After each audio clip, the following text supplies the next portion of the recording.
Wiesz, miało być piękne, tak, ciągle mówili, teraz nie mają nic, nie ma nic między nimi i właśnie w tej chwili są już osobno. Ty nie pamiętasz, bo wychodzisz na prostą. Moje myśli rosną, przekonanie jedno, wciąż się zastanawiam, gdzie one popędzą i widzę jak piękno we wspomnień i mocy. Cały czas chcę wiedzieć, którędy kroczysz każdej uporczywej nocy. Chcę poczuć ciebie, dlaczego wciąż myślę?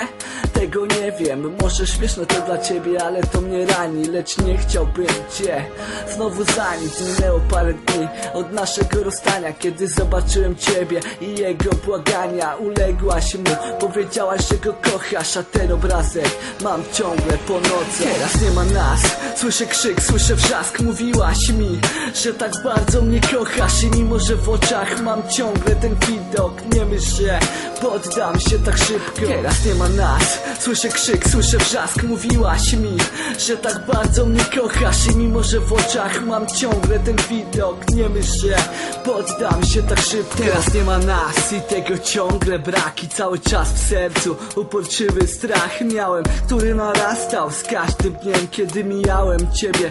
Byłem tłem i tak kolejny dzień był smutnym dla mnie. Nie wiedziałem co robić, gdy byłem na dnie, staczałem się.